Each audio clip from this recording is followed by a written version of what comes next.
तो आज के वन शॉट में सीवीएस करते हैं। Let's start with cardiac muscle. Structure हमें पता है बेसिक सा। कार्डियक मसल फाइबर्स के बारे में पता है कि ये शॉर्ट होते हैं, सिलेंड्रिकल इन नेचर है ये मसल, है ना, सिलेंडर लाइक लग रही है, और ये यूनी न्यूक्लिएटेड होती है, एक ही न्यूक्लियस दिख रहा है हमें, ठीक है। और कहाँ न्यूक्लियस की लोकेशन सेंटर में होती है, तो सेंट्रल न्यूक्लियस है। अब इसमें ये पैटर्न लाइंस वगैरह सी दिख रही हैं, स्ट्राइएशंस, स्ट्रिप्स टाइप सी, तो striations are present in this muscle, ठीक है। अब एक काफी इंपॉर्टेंट पॉइंट है कि जो आपस में ये जो मसल फाइबर्स हैं कार्डियक मसल के, ये आपस में ज्वाइन कैसे होते हैं, ये जंक्शन में क्या है इनके, बेसिकली इनको जो ज्वाइन कर रही है चीज, इसको बोला जाता है intercalated disc. Inter means between two cardiac muscle, ये कुछ डिस्क लाइक सा स्ट्रक्चर है। इंटरकैलेटेड डिस्क में क्या क्या आता है, डेस्मोसोम या फिर एडहेरिंग जंक्शन आते हैं, मैक्यूला एडहेरेंस, एडहेरिंग जंक्शन हैं ये, ठीक है, जो बेसिकली इंटरकैलेटेड डिस्क दो इनको कार्डियक मसल फाइबर्स को ज्वाइन कर रही है। तभी तो ज्वाइन करने के लिए, एडहेयर करने के लिए, चिपकाने के लिए एडहेरिंग जंक्शंस चाहिए, ठीक है। ये मैकेनिकल अटैचमेंट प्रोवाइड करती है, केमिकल अटैचमेंट तो नहीं, फिजिकली ज्वाइन करवा रही है ना, मैकेनिकल है। और इलेक्ट्रिकल कपलिंग को प्रोवाइड करती है, ठीक है। ज्वाइन हो जाते हैं ये, गैप जंक्शंस बीच में प्रेजेंट है विच प्रोवाइड इलेक्ट्रिकल कपलिंग, ठीक है। एक टाइट एडहेरिंग और एक गैप जंक्शंस होती हैं। गैप जंक्शंस की वजह से इलेक्ट्रिकल एक्सचेंज ऑफ सब्सटेंस भी पॉसिबल हो सकता है। डेस्मोसोम्स, एडहेरिंग जंक्शंस और गैप जंक्शंस प्रेजेंट हैं। एडहेरिंग वाले ने मैकेनिकली जोड़ा, गैप जंक्शन ने इलेक्ट्रिकल कपलिंग करी।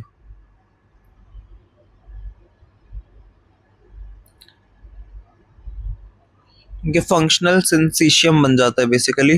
गैप जंक्शंस प्रेजेंट है जिनकी वजह से इलेक्ट्रिकल इम्पल्स स्प्रेड कर जाती है, क्योंकि कार्डियक मसल की प्रॉपर्टी होती है ना कि उसे कॉन्ट्रैक्ट करते रहना है, उसको थकना नहीं है। तो होता क्या है, इलेक्ट्रिकल इम्पल्स इसी वजह से जनरेट हो पाती है, एक फाइबर से दूसरे फाइबर में इम्पल्स स्प्रेड करती है। और पूरा एक हार्ट फंक्शनल सिन यूनिट की तरह, फंक्शनल सिंसीशियम की तरह एक्ट करता है। It acts as a single unit. पूरा हार्ट ऐसे एक साथ चैम्बर कॉन्ट्रैक्ट करेगा ना, ऐसा तो नहीं होगा कि एक सेल बाद में करेगा, एक फाइबर बाद में, दूसरा फाइबर बाद में, सिंक्रोनाइज्ड वे में सिंसीशियम, ठीक है। तो इंडिविजुअल फाइबर कॉन्ट्रैक्ट नहीं करते, एक साथ करते हैं सारे, ठीक है। स्ट्रक्चर ऑफ सार्कोमियर मैंने बता दिया ऑलरेडी, नर्व मसल फिजियोलॉजी में, इसको रिवाइज कर लेते हैं, ठीक है। एक्टिन और मायोसिन फिलामेंट्स स्केलेटल मसल जैसे ही होते हैं, ठीक है, इनकी वजह से ही स्ट्राइएशंस आ रही हैं बेसिकली। ये कार्डियक मसल की प्रॉपर्टीज अगर लॉन्ग नोट आए तो ये भी बीच में मेंशन करने को आ जाता है। तो autorhythmicity, ability to generate impulse spontaneously, ठीक है। इम्पल्स को जैसे जनरेट करने की एबिलिटी होती है कार्डियक मसल के पास। और इम्पल्स कब जनरेट होगी, क्योंकि पहले मसल के पास एक्साइटेबिलिटी की प्रॉपर्टी है, उसकी वजह से ये पॉसिबल है। एक्साइटेबिलिटी क्या होता है, जैसे ही वो स्टिमुलस रिसीव करे तो इम्पल्स जनरेट कर पाए, ठीक है। फिर कॉन्ट्रैक्शन वगैरह, इम्पल्स जनरेट तो करी, इम्पल्स को कंडक्ट भी करना होगा, तो कंडक्टिविटी से ability to conduct the impulse from one part to another, ठीक है। इम्पल्स कंडक्शन से होता क्या है बेसिकली, कि कार्डियक मसल कॉन्ट्रैक्ट कर जाती है, जैसे हार्ट के चैम्बर्स कॉन्ट्रैक्ट करते हैं, हमें पता है कॉन्ट्रैक्शन होगा तो ability to shorten and develop tension. Contraction का मतलब उनकी लेंथ वगैरह वो छोटी कर सकती हैं, शॉर्ट हो जाएंगी। फिर उसके बाद कॉन्ट्रैक्ट करने के बाद वापस एक रबड़ की तरह जैसे उसको कॉन्ट्रैक्ट किया, वो वापस स्ट्रेच भी हो जाएंगी। So ability to be stretch without any injury, stretch होने में उसको कोई इंजरी नहीं होगी, ठीक है। अब एक क्वेश्चन आता है कई बार एमसीक्यू या शॉर्ट नोट में, why cardiac muscle can not be tetanized, इसमें टेटनी डेवलप क्यों नहीं हो सकता, ठीक है। टेटनी जो मैंने कल के वन शॉट में ही कराया एंडोक्राइन सिस्टम में, कि बेसिकली विगरस कॉन्ट्रैक्शंस वगैरह, तो मतलब ऐसे ये प्रॉब्लम क्यों नहीं डेवलप हो सकती कार्डियक मसल में, मतलब रेयर क्यों है, क्योंकि इसका हाई रिफ्रैक्टरी पीरियड होता है, ठीक है। ये अगर जो एक्सपेरिमेंटल लैब के ग्राफ वगैरह जो मिलते हैं उसमें आपने नोटिस किया होगा कि स्केलेटल मसल का तो रिफ्रैक्टरी पीरियड काफी कम होता है, कंपेयर टू स्केलेटल मसल उसका होता है अराउंड 0.03 मिलीमीटर्स पर सेकेंड, और कार्डियक मसल का रिफ्रैक्टरी पीरियड अराउंड इसके बहुत ज़्यादा होता है, लाइक अराउंड 120 मिलीमीटर्स पर सेकेंड। इतना लॉन्ग रिफ्रैक्टरी पीरियड होता है, जिससे रिलैक्सेशन का टाइम भी मिल जाता है इसको। तो अब कार्डियक और स्केलेटल मसल को कंपेयर करते हैं। इनके cell shape, cardiac muscles heart में प्रेजेंट होती हैं और स्केलेटल मसल्स बोन्स पर स्केलेटल सिस्टम में अटैच होती हैं। इसके छोटे और ब्रांचिंग शो करने वाले सेल्स हैं।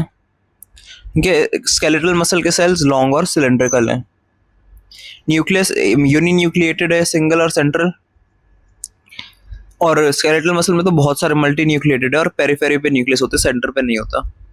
दोनों स्ट्राइएटेड होती हैं, ये कॉमन बात है, पर इंटरकैलेटेड डिस्क स्ट्राइएशंस के साथ साथ कार्डियक मसल में प्रेजेंट होती हैं। ठीक है, ये हमें पता है, हम स्केलेटल मसल को खुद ही कंट्रोल कर सकते हैं, तभी तो मूवमेंट पॉसिबल है। वेराज हार्ट को खुद से थोड़ा वो अपने आप ही चलता है, इनवॉलंटरी है। फंक्शनल सिंसीशियम और इंडिविजुअल फाइबर इसकी फंक्शनल यूनिट है। एक फाइबर कॉन्ट्रैक्ट करेगा तभी पूरी स्केलेटल मसल कंट्रोल होती है ना। हम स्केलेटल मसल काम करते हुए थक जाते हैं और हार्ट कभी नहीं थकता, तो रेजिस्ट फैटीग। रीजनरेशन मतलब एक बार ये मसल में इंजरी वगैरह हो जाए तो क्या ठीक हो पाएगी? तो वेरी पुअर नहीं। स्केलेटल मसल जैसे चोट वगैरह लगती रहती है तो मसल्स फिर अपने आप हील कर जाती है ना, तो रीजनरेशन की कैपेबिलिटी होती है। अब कार्डियक को स्मूथ से भी कंपेयर कर लेते हैं एक बार। स्मूथ मसल्स कहाँ पे होती हैं? ये भी इनवॉलंटरी मसल्स हैं जो कि विसरल ऑर्गन्स में होती हैं और ब्लड वेसल्स की लाइनिंग में, जैसे ट्यूनिका जो अलग अलग लेयर्स थी, है ना।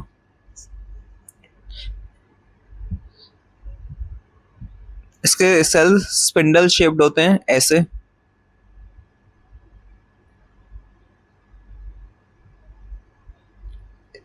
न्यूक्लियस सेम है इसमें, बस स्ट्राइएशन नहीं है, ठीक है। और इसकी तरह ये भी इनवॉलंटरी होती है ऑब्वियसली, है ना। इंटरकैलेटेड डिस्क सिर्फ कार्डियक मसल का फीचर होता है, इसमें भी नहीं मिलेगी। क्योंकि इसमें जो कॉन्ट्रैक्शन होती है वो कार्डियक में रिदम में हार्ट ऐसे बीट करता है ना, तो कॉन्ट्रैक्शन तो इसमें है ही नहीं कोई। ठीक है, कॉन्ट्रैक्शन है बट स्लो है, ऐसे कुछ रिदम तो है ही नहीं बेसिकली, है ना। कॉन्ट्रैक्शन है बट कोई ऐसे पेस नहीं है उसका कोई। और एक बार कॉन्ट्रैक्ट करो तो सस्टेन्ड कॉन्ट्रैक्शन भी हो सकती है, ऑटोमेटिक है ये, है ना।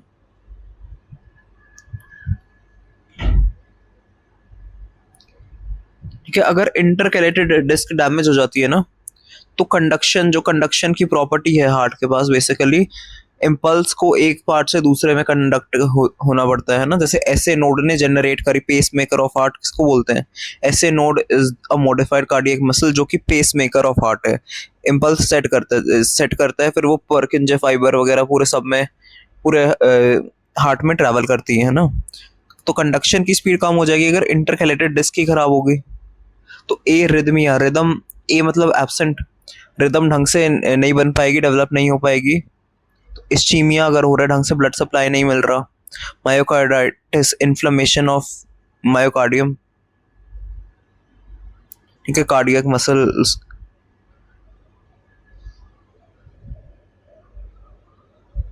ठीक है, अब देखते हैं पेस मेकर पोटेंशियल और कार्डियक इम्पल्स जनरेशन। ठीक है, ऐसे नोड मैंने बता दिया ऑलरेडी, इसको पेस मेकर ऑफ हार्ट बोला जाता है। साइनो एट्रियल नोड है बेसिकली, फुल फॉर्म, है ना। ऐसे node is high in high right atrial wall near sino vena caval opening, superior vena caval opening. जहां सुपीरियर वेना कावा ओपन होती है उसके ऊपर की तरफ राइट साइड पर ऐसे नोड प्रेजेंट होता है। ठीक है, इसके अलावा ये AV node, atrio ventricular node. ठीक है, ये पूरा इम्पल्स जनरेट कौन कौन करता है बेसिकली उसको देख रहे हैं हम। ऐसे नोड हो गया, इसके बाद एवी नोड। ऐसे नोड ने तो मेन सेट करी इम्पल्स, फिर वो एवी नोड पर आएगी, है ना। ऐसे नीचे नीचे जाकर पूरे हार्ट को कॉन्ट्रैक्ट करवाना है ना, तो फिर पूरा नीचे तक जाएगी। वहां क्या होता है? बंडल ऑफ हिस होते हैं फिर नीचे। ठीक है, सबसे नीचे परकिंजे फाइबर, बेस ऑफ हार्ट पर। ठीक है, एवी नोड की लोकेशन क्या थी, जो राइट एट्रिया था उसका सेप्टम जो होता है ना, सेप्टम जो डिवाइड करता है उसके पास होता है, located in right atrium, SA node, small and flat body of specialized muscle cells, cardiac muscle cells का ही मॉडिफिकेशन है ये, और ये पेस मेकर ऑफ हार्ट है, मतलब बीट जो करता है हार्ट इसकी वजह से ये सेट करता है उस बीट को। तो rate 60 to 100 beats per minute इसके अराउंड है ना, अराउंड 72 to 75 बोल सकते हैं एवरेज में। ऐसे नोड को क्यों बोला है पेस मेकर, क्योंकि highest rate of spontaneous discharge है इसके पास। स्पॉन्टेनियस खुद ही ये इम्पल्स को जनरेट कर देती हैं, और डिस्चार्ज इसको कैरी भी कर लिया जाता है। तो discharge spreads to entire atria, पूरे एट्रिया में जो ये पल्स इम्पल्स इन्होंने जनरेट करी खुद ही, कोई सिग्नल मिलने पर नहीं जनरेट करी, खुद ही कर रहे हैं ना। तो it has maximum automaticity, automatic है, खुद ही जनरेट कर रही है इम्पल्स, फिर वो पूरे एट्रिया पर स्प्रेड भी हो रही है। इसकी वजह से रिदम डेवलप हो जाती है, इम्पोज हो जाती है अदर पार्ट्स पर भी, क्योंकि पूरे हार्ट को एक फंक्शनल यूनिट की तरह अगर एक्ट करना है तो फिर एक साथ ही वो सब होगा है ना, कॉन्ट्रैक्शन वगैरह। इसका रिकवरी टाइम शॉर्ट होता है, क्योंकि इसमें इसको ज़्यादा रेस्ट करने का, रिकवर करने का टाइम नहीं मिल पाता, क्योंकि कोई भी अगर पेस मेकर पोटेंशियल हो उससे सबसे पहले कौन सी स्टार्ट होती है, ऐसे नोड वाली potential, fires before any other pacemaker potential and it will continue to function even if partially damaged। ठीक है, ये वो वाले सोल्जर की तरह है जो जिसको चोट भी लग जाए तो भी फर्क नहीं पड़ता, उसको काम करना है, तो ये काफी स्टेबल पेसमेकर है।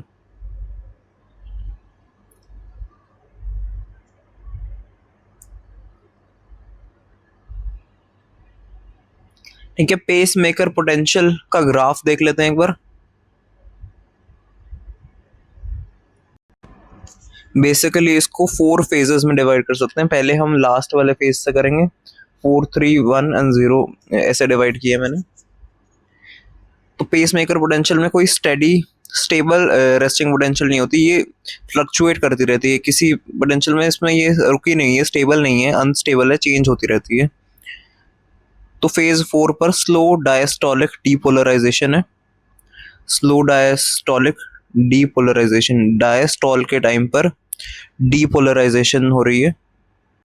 ठीक है, आरएमपी रेस्टिंग मेम्ब्रेन पर कुछ ना कुछ पोटेंशियल होता है, कोई ना कोई नेगेटिव चार्ज होता है with respect to outer environment, अंदर -60 है। ठीक है, -60 के अराउंड मिलीवोल्ट्स का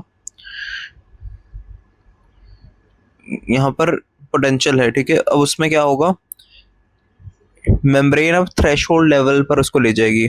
थ्रेशोल्ड होता है मिनिमम, मतलब इस पोटेंशियल को जो चार्ज है -60 का, उसके डिफरेंस को 20 से कम कर कर -40 मिलीवोल्ट्स, ये जो थ्रेशोल्ड यहाँ पर लिखा है, ये बेयर मिनिमम जिससे कॉन्ट्रैक्शन हो, थ्रेशोल्ड पर लेके जाना होता है इसको। ठीक है, यहाँ कुछ था -60 के पास था है ना, तो ये अब जाकर 40 तक पहुंच गया। ठीक है, थ्रेशोल्ड अचीव हो गया है। तो आयनिक बेसिस इसका देख लेते हैं।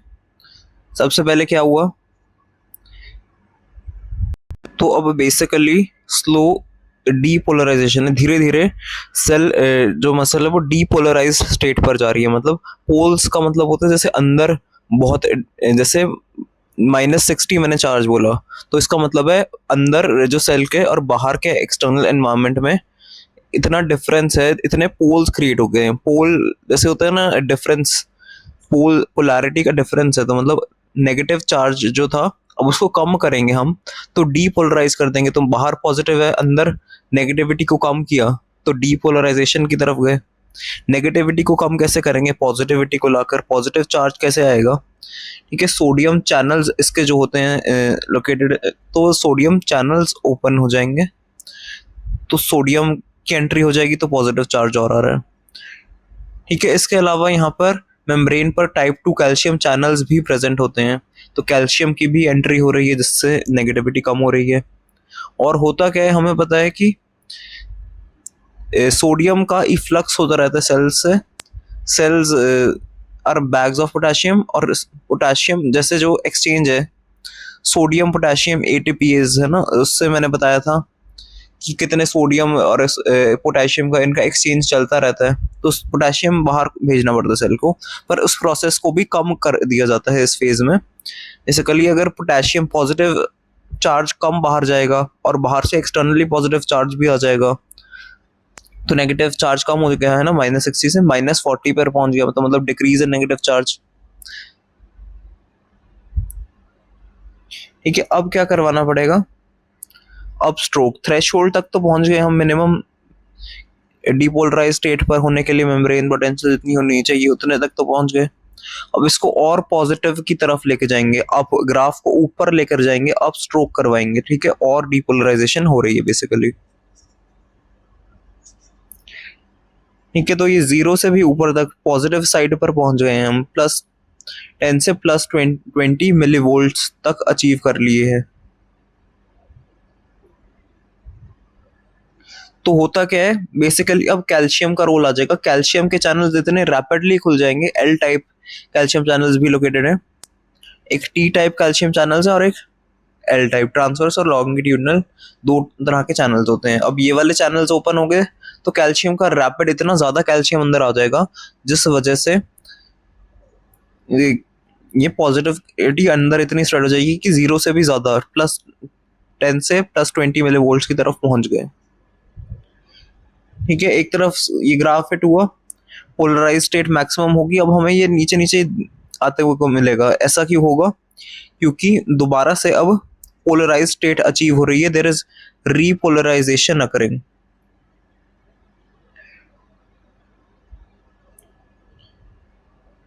ठीक है, तो नेगेटिविटी की तरफ दोबारा जाएगा, रीपोलराइजेशन होगी। कैसे होती है, ऑब्वियसली अगर ये चैनल खुल रहे हैं कैल्शियम वाले, तो कैल्शियम हमारा तो पॉजिटिविटी है अंदर, तो रीपोलराइजेशन तो हो नहीं सकती, हमें तो नेगेटिविटी डेवलप करनी है, दोबारा से पोल्स क्रिएट करने हैं अंदर और बाहर। तो कैल्शियम चैनल्स को बंद कर दिया जाएगा और पोटेशियम चैनल्स खोल देंगे। तो पोटेशियम चैनल्स पहले बंद कर रखे थे ना, क्योंकि पोटेशियम तो सेल से बाहर जाता है, पोटेशियम को अब बाहर जाने देंगे। पॉजिटिव चार्ज अगर बाहर जाएगा, efflux, E for exit, potassium exit करेगा तो अंदर नेगेटिविटी डेवलप होगी ऑब्वियसली। ठीक है, अब ऐसा हो जाएगा, हाइपर पोलराइजेशन वाली स्टेट आ जाएगी कि पोलैरिटी इतनी ज्यादा बढ़ गई है कि काफी ज्यादा डिफरेंस हो गया, नेगेटिव चार्ज की तरफ काफी ज्यादा हम आ चुके हैं, क्योंकि ये वाले चैनल्स भी बंद हो गए थे और पोटेशियम चैनल्स ओपन हो गए थे। ठीक है, अब ये हाइपर पोलराइजेशन हो गई है, उसके बाद क्या होता है कि पोटेशियम चैनल्स को थोड़ी देर के लिए खुला रहने दे दिया जाता है, तो उस वजह से और नेगेटिव हो गई ना, हाइपर मींस बहुत ज्यादा negative, so membrane potential becomes more negative than threshold, -40 से भी कम है ना, तो फिर से दोबारा ये सब स्टार्ट होगा।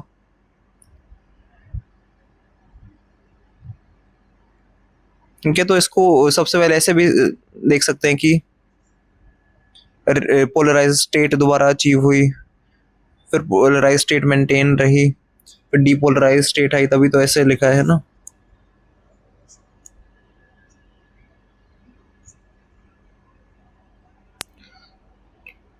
तो मैंने बोला ऑटो रिदमिसिटी होती है,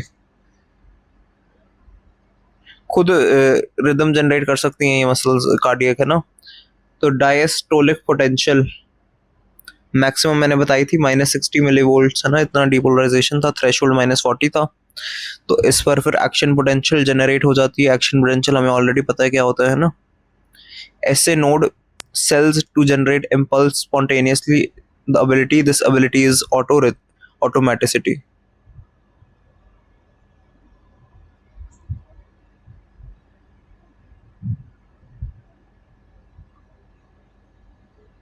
तो पेस मेकर्स हार्ट में कौन कौन से प्रेजेंट है, SA node 60 to 100 beats per minute generate कर लेता है। अगर एसए नोड फेल हो जाए तो पेस मेकर, जैसे कई ऐसे होते हैं ना, हमने सुना होगा किसी के हार्ट में लाइक आर्टिफिशियल पेस मेकर डलवाया, क्यों, क्योंकि नेचुरल पेस मेकर में डिफेक्ट है। तो अब हार्ट रेट अब कम होगी, अगर ऐसे नोड डिफेक्ट है तो ये अब पेस बनाना शुरू कर देगा। तो एवी नोड लेटेंट से कुछ याद आ रहा है, तो लेटेंट पेस मेकर थोड़ा लेट बनाता है इम्पल्स, ठीक है। ये दोनों Purkinje फाइबर्स और AV नोड। इसकी 40 to 60 रेट है, Purkinje फाइबर्स का तो और भी कम बनाने का पेस है।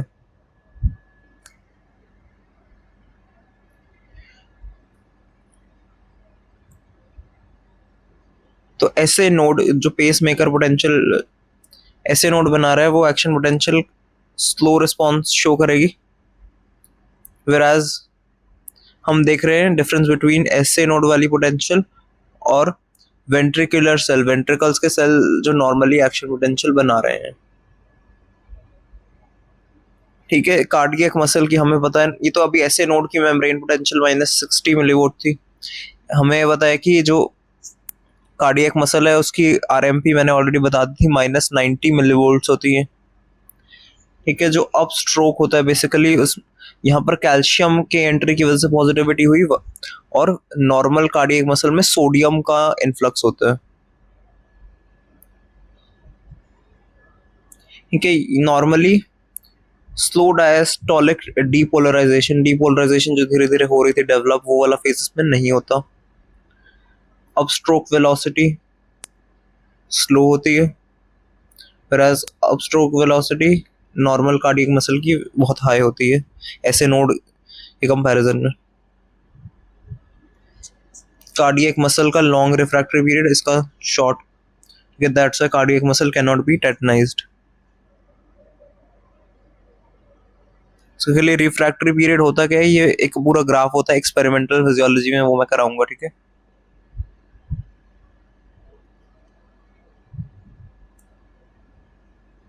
रेट ऑफ डिस्चार्ज ऑफ ऐसे नोड कि सिंपैथेटिक जो स्टिमुलेशन है, जब हमें सिंपैथी की जरूरत है, कोई प्रॉब्लम है उनके, तो सिंपैथी की जरूरत है, प्रॉब्लम है तो हार्ट डर लग रहा है या फिर तो हार्ट रेट बढ़ जाएगी, नॉर एपिनेफ्रिन का रिलीज होगा, तो कैल्शियम इनफ्लक्स बढ़ जाएगा, स्टीपर स्लोप ऑफ फेज 4।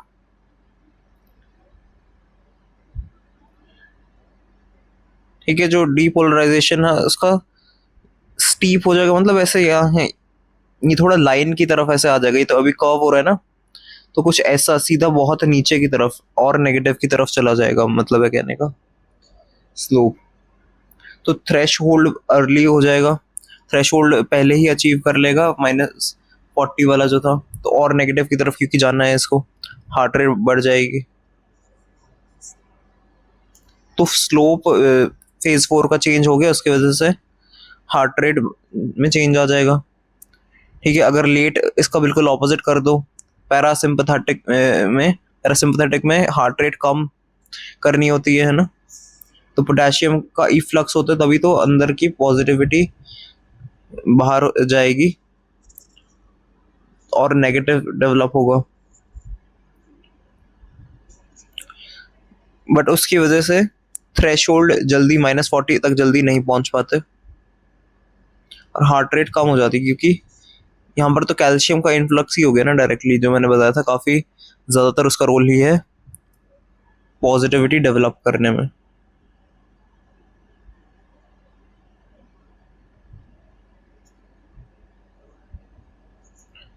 ये heart rate autonomic nervous system control कर रही है, हमने देख लिया।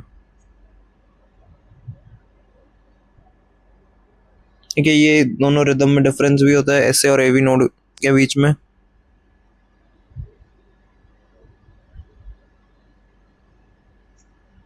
सो नेक्स्ट टॉपिक पर मूव करते हैं, conducting pathway of heart, conducting system of heart. ऐसे नोड के अलावा एट्रिया की मसल्स होती हैं जो कि इम्पल्स को स्प्रेड करने का काम करती है दोनों एट्रिया में, इनके मसल्स के थ्रू इम्पल्स स्प्रेड होती है। हम देख रहे हैं इम्पल्स जनरेट तो होगी, कंडक्शन की भी प्रॉपर्टी होती है ना, तो कंडक्ट कैसे होंगी, अब एट्रिया की मसल्स का रोल आ जाता है, एवी नोड का रोल आ जाता है, उसके बाद है ना जो ऐसे नोड है, उसके बाद सबसे हाईएस्ट रोल किसका, एवी नोड का। यहाँ पर इम्पल्स जनरेट तो होती है, पर ऐसे नोड से कंपेयर करें तो वो डिलेड है, थोड़ा इसमें लैग आ जाता है एवी नोड में। इनके अपर राइट एट्रियम के यहाँ पर है कॉर्नर पर, फिर मैंने बताया था बंडल ऑफ हिस, एट्रिया और वेंट्रिकल के बीच में सिर्फ इलेक्ट्रिकल कनेक्शन है ये। देन क्या आ जाता है, बंडल ब्रांचेस आ जाती हैं, राइट बंडल ब्रांच और left bundle branch. Bundle branch से फिर पुरकिंजे फाइबर्स, कि जहां पर पूरे ये बेस पर ऐसे ऐसे फाइबर्स लोकेटेड होते हैं ना, तो इम्पल्स इससे रैपिडली सारे पार्ट वेंट्रिकल के सारे पार्ट में स्प्रेड हो जाती है, क्योंकि ये नीचे की तरफ यहाँ पर ऐसे लोकेटेड फाइबर्स हैं। ठीक है, अब वेंट्रिकल्स तक पहुंची है इम्पल्स, तो वहां की मसल्स भी डीपोलराइज होंगी, और both ventricles they depolarize almost simultaneously, simultaneous depolarization होगा, ऑलमोस्ट सेम टाइम पर डीपोलराइज होंगे।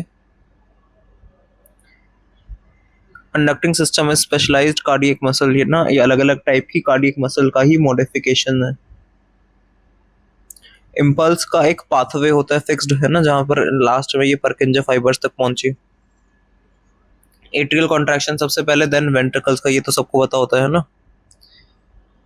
एवी नोड डीले प्रोवाइड करता है, जो कि जरूरी भी होता है। तो ये दिल का मामला है, तो ट्रिक भी ऐसी ही है साहब, प्यार वाले। तो इम्पल्स ऐसे स्प्रेड करेगी, ऐसे नोड, एवी नोड ये तो पता है, ए एच बी के एवी node bundle of his bundle branches Purkinje fibers and ventricles muscular muscles contract करेंगे।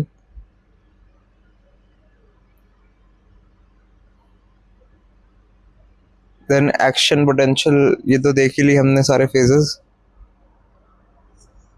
ठीक है, इनिशियली जब वो स्पाइक कर रही थी उसको प्लेटो फेज बोलते हैं, मतलब ऐसा जो एक तो माउंटेन होते हैं, एक होते हैं प्लेटो, ऐसे पहाड़ जो ऐसे बेसिकली फ्लैट टाइप से हैं ऊपर से, तो ये फ्लैट टाइप से ये बन रहा है ना प्लेटो फेज।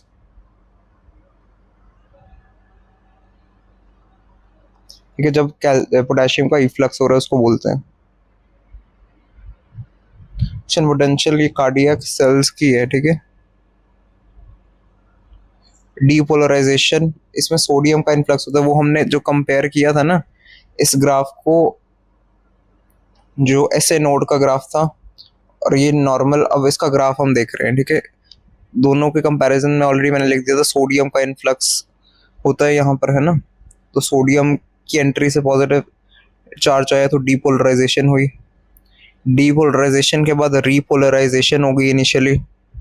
ठीक है, डीपोलराइज स्टेट कैसे हो गई, इतना नेगेटिव था, ठीक है, उससे फिर पॉजिटिव की तरफ बढ़ रहे हैं। पोटेशियम का इफ्लक्स हो रहा है, पोटेशियम पॉजिटिविटी ट्रांजिएंट, कुछ टाइम के लिए पोटेशियम का इफ्लक्स होगा। क्योंकि फिर पोटेशियम बाहर निकलेगा तो एल टाइप चैनल्स, ये सेम है कि एल टाइप जो कैल्शियम चैनल्स है उनका इन्फ्लक्स होगा, इन्फ्लक्स होने की वजह से अंदर पॉजिटिविटी आ जाएगी, बट साथ में अभी पोटेशियम का इफ्लक्स भी हो रहा है। ठीक है, पोटेशियम बाहर जा रहा है, ये इसमें ऑपोजिट है, पोटेशियम के अंदर आने से उसमें पॉजिटिव चार्ज, बेसिकली पोटेशियम के ज्यादा बाहर जाने से पॉजिटिव चार्ज अंदर कम हो रहा था, है ना।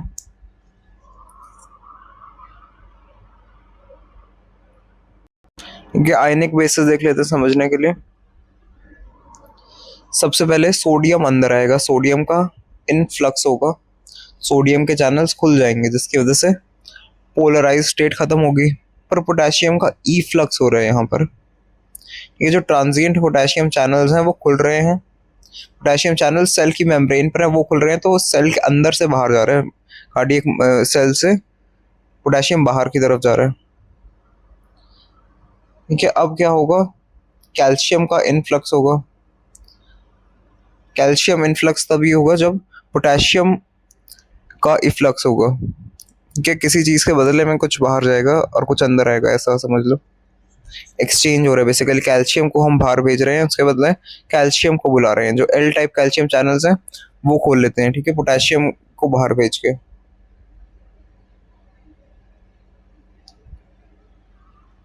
तो पोटेशियम को बाहर भेजिए तो कैल्शियम चैनल्स हैं वो ज्यादा स्ट्रांग होते हैं, ज़्यादा उनका रोल है पॉजिटिविटी अंदर कलेक्ट करने में, तो इससे ज़्यादा फर्क भी नहीं पड़ता, पॉजिटिव चार्ज तो अंदर आ ही रहा है, थोड़ा बहुत चला भी जाएगा तो क्या है। ठीक है, जब पोटेशियम इफ्लक्स हो रहा होता है ना, तो तब फिर कैल्शियम चैनल्स क्लोज कर देते हैं। पोटेशियम इफ्लक्स एग्जिट की वजह से कैसे होगा ये, पोटेशियम चैनल्स के ओपन होने से ऑब्वियसली। अब इसमें स्टेबल हो जाएगी रेस्टिंग मेम्ब्रेन पोटेंशियल। ठीक है, वहां पर अनस्टेबल थी, यहाँ स्टेबल है, -90 मेंटेन हो रही है, कोई फ्लक्चुएशंस नहीं आ रहे, क्योंकि अगर पॉजिटिव वाले चैनल्स ओपन हो रहे हैं तो साथ में उतना ही पॉजिटिव चार्ज बाहर भी जा रहा है, तभी एक स्टेबल पोटेंशियल मेंटेन हो पा रही है। ये देखो, कैल्शियम तो अंदर चाहे आ रहा हो, बट पोटेशियम भी तो साथ में पॉजिटिव बाहर भेज भी तो रहे हैं, इसलिए स्टेबिलिटी आ रही है, -90 मिलीवोल्ट्स मेंटेन हो पा रही है आरएमपी कार्डियक मसल की।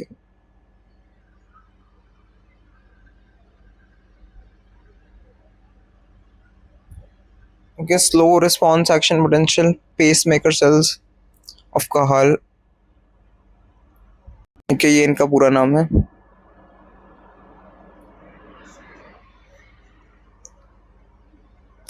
डीपोलराइजेशन में calcium influx L type channels, fast sodium channels नहीं होते यहाँ पर, जब स्लो रिस्पॉन्स वाले एक्शन पोटेंशियल है।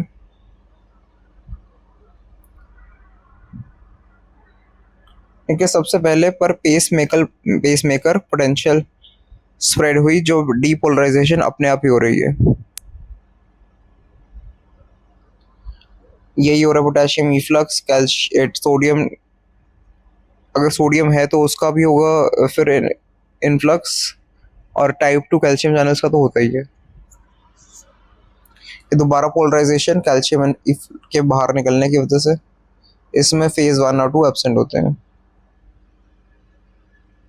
एब्सोल्यूट रिफ्रैक्टरी पीरियड और एक होता है रिलेटिव रिफ्रैक्टरी पीरियड।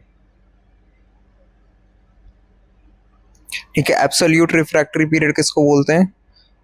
ठीक है, जो 0 फेज से फेज 3 तक है वो एब्सोल्यूट रिफ्रैक्टरी पीरियड है इतना। रिलेटिव रिफ्रैक्टरी पीरियड है,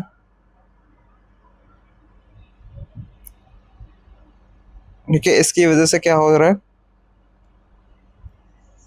no second action potential can be generated due to relative refractory period, और ये टेटनी को प्रिवेंट करता है रिलेटिव रिफ्रैक्टरी पीरियड।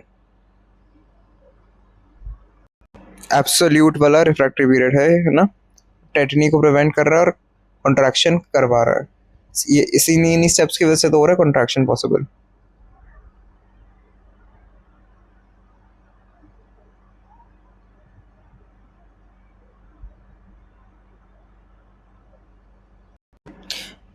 ठीक है, तो अब मैं डिफरेंस बताता हूँ एब्सोल्यूट और रिलेटिव में। एब्सोल्यूट वाले में एक्शन पोटेंशियल को दोबारा जनरेट नहीं किया जा सकता, वैसा पीरियड है। ठीक है, बेसिकली एब्सोल्यूट रिफ्रैक्टरी पीरियड में ये वो ड्यूरेशन है जिसमें जितना भी स्टिमुलस स्ट्रॉन्ग क्यों ना हो, नए एक्शन पोटेंशियल को जनरेट करना पॉसिबल नहीं है। ठीक है, ये जो फेजेस हैं इसके एंड तक ये हो रहा है, तो क्यों ऐसा हो रहा है? क्योंकि इसमें अभी इस टाइम पर एब्सोल्यूट वाले में फास्ट सोडियम चैनल्स एक्टिव नहीं है, तो सोडियम चैनल्स अभी एक्टिव नहीं है, इसकी वजह से इनएक्टिवेटेड स्टेज है बेसिकली।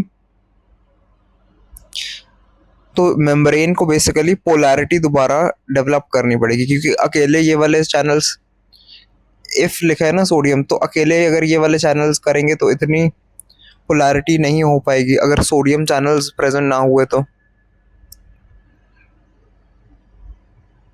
ठीक है, तो चैनल्स को रीओपन होने में मुश्किल आएगी। तो रिलेटिव वाले में, रिलेटिव कब होता है, जब बेसिकली जो एक्शन पोटेंशियल है उसको जनरेट किया जा सकता है, पर एक कंडीशन है, अगर जनरेट करना ही है सेकंड एक्शन पोटेंशियल दोबारा से जनरेट करना है एक के बाद, तो स्टिमुलस ऐसी होनी पड़ेगी कि वो पुराने से स्ट्रांग है,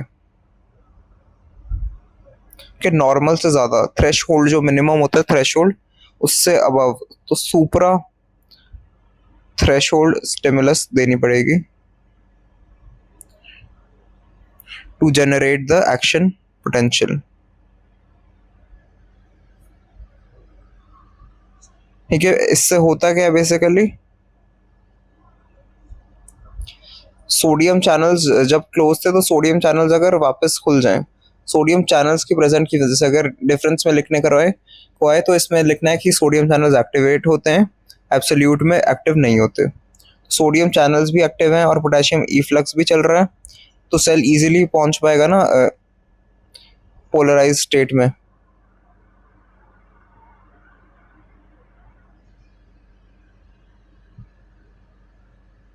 मेन डिफरेंस आयंस में अगर देखें तो एब्सोल्यूट में सोडियम चैनल्स का क्या हाल है, सोडियम चैनल्स इनएक्टिव हैं, पोटेशियम का ई फ्लक्स भी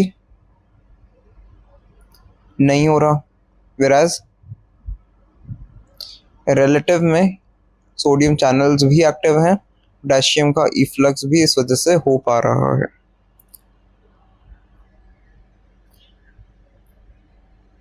इनके different cells in the conducting system, इनको हमने कंपेयर कर लिया।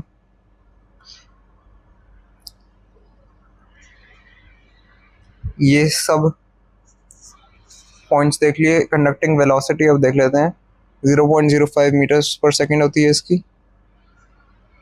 इसकी ये मैक्सिमम है, जो एवी नोड की नॉर्मल है वो एवी ऐसे नोड की नॉर्मल है, उसकी एवी नोड के लिए वो मैक्सिमम है, तभी इसको बोलते थोड़ा स्लो है।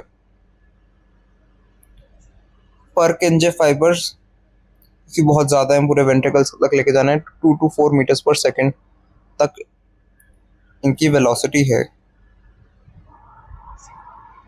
कि एट्रियल मसल्स ठीक है, सब में -90 मिली वोल्ट्स मेंटेन रहेगा। ठीक है, एस ए और एवी नोड्स में इतना है, और कार्डियक मसल्स के कंपोनेंट्स हैं तो इसमें -90 है action potential, resting membrane potential. ठीक है, यहाँ पर कैल्शियम इनफ्लक्स की वजह से क्या हो रहा है, अब स्ट्रोक आ रहा था वो अब ग्राफ ऊपर जा रहा था, लाइन की तरफ है ना, पॉजिटिविटी की तरफ जा रहा था, कैल्शियम पॉजिटिव आयन आ रहा था।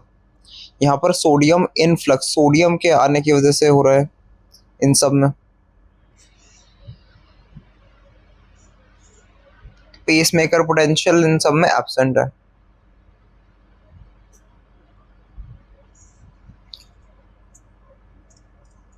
इनके 4 फेजेस, फास्ट रिस्पॉन्स के, स्लो रिस्पॉन्स के 4 फेजेस, 0 और 3।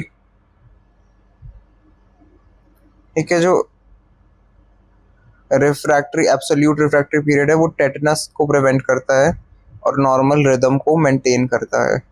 तो इसमें एक और पॉइंट आ सकता है, एब्सोल्यूट वाला prevents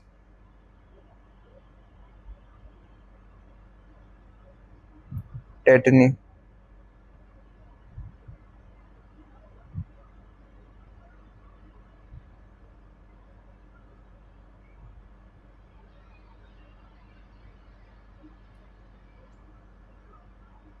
fast response action potential sodium dependent, slow response calcium dependent. ECG पर आ जाते हैं, इंपॉर्टेंट टॉपिक है, ठीक है, प्रैक्टिकल के लिए भी ये इंपॉर्टेंट है। सबको पता ही होती है definition, electrical activity of heart को ऑब्टेन करके है ना हम रिप्रेजेंट करते हैं।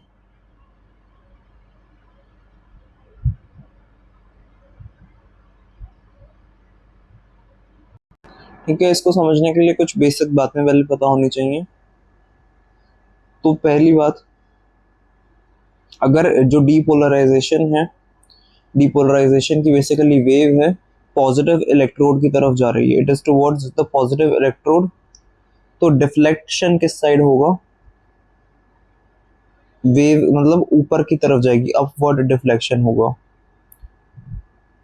ठीक है, डीपोलराइजेशन वाली वेव है और वो पॉजिटिव इलेक्ट्रोड वाली साइड जाएगी। ठीक है, ईसीजी मशीन और इलेक्ट्रोड्स दो लगी होती हैं, पॉजिटिव और नेगेटिव है ना। अगर डीपोलराइजेशन वाली वेव पॉजिटिव इलेक्ट्रोड से दूर जाएगी तो ग्राफ में नीचे की तरफ डाउनवर्ड डिफ्लेक्शन, इसमें डाउनवर्ड डिफ्लेक्शन शो होगी हमें। ठीक है, इलेक्ट्रोड से दूर जा रही है और डाउनवर्ड डिफ्लेक्शन शो हो रही है। तीसरी बात, लाइंस अगर स्ट्रेट आ रही हैं, सीधी लाइंस हैं, तो कोई इलेक्ट्रिकल एक्टिविटी ही नहीं है, आइसो इलेक्ट्रिक है, सेम इलेक्ट्रिकल एक्टिविटी है, डिफरेंस नहीं है।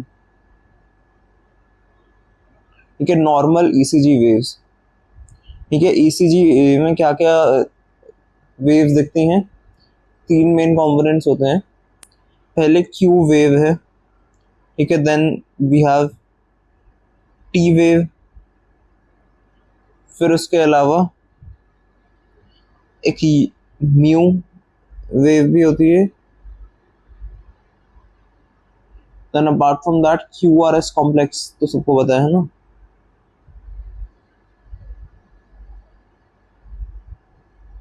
ठीक है, जो पी वेव है वो किसको रिप्रेजेंट करती है? जब एट्रिया में डीपोलराइजेशन हो रहा है, डीपोलराइज्ड स्टेट है, कोई पोल्स नहीं क्रिएट हुए, कॉन्ट्रैक्शन हो रहा है। तो मेरे नाम डीसी से याद रख सकते हैं, डीपोलराइजेशन में कॉन्ट्रैक्शन। ठीक है, क्यूआरएस कॉम्प्लेक्स आता है उसके बाद। पहले एट्रियल डीपोलराइजेशन है, देन क्यूआरएस कॉम्प्लेक्स में वेंट्रिकल्स का डीपोलराइजेशन हो रहा है। कि ये दिखाता है जब वेंट्रिकल्स डीपोलराइज हो रहे हैं तो एट्रिया उस टाइम पर अपना रिपोलराइजेशन कंटिन्यू कर रहा होता है, पर एट्रियल रिपोलराइजेशन को नहीं दिखाता क्योंकि it is very small as compare to this big QRS wave. ठीक है, क्यूआरएस कॉम्प्लेक्स। ठीक है, वेंट्रिकल्स अब डीपोलराइज हुए तो वो भी रिपोलराइज करेंगे, उसको बाद में दिखा देते हैं। ठीक है, ये यू वेव कभी कभी दिखती है, बेसिकली जब परकिंजे फाइबर्स है ना जो स्लोली रिपोलराइज करें तो होता है। ठीक है, सबकी normal values, P wave is around 0.12 second या उसके इक्वल या उससे भी ज़्यादा हो सकती है। अब पी और आर के बीच में इंटरवल होता है, P R interval is 0.12 to 0.20 seconds. QRS wave around 0.10 second, and QT interval 0.35 to 0.44 seconds. Heart rate की नॉर्मल वैल्यू सबको पता है ना। पी आर और एस टी सेगमेंट पर आइसो इलेक्ट्रिक है सब, P R interval, S T segment, यहाँ पर स्ट्रेट लाइन शो हो रही है ना, आइसो इलेक्ट्रिक है।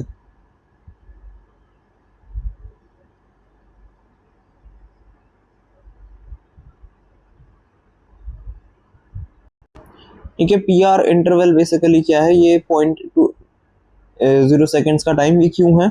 ये वो टाइम है बेसिकली जब इम्पल्स ना ऐसे ट्रैवल कर रही है, ऐसे नोड से एवी नोड में जा रही है, देन बंडल ऑफ एस्परकिंजे ये सब में है ना, तो वेंट्रिकल तक फाइनली वो पहुंचती है।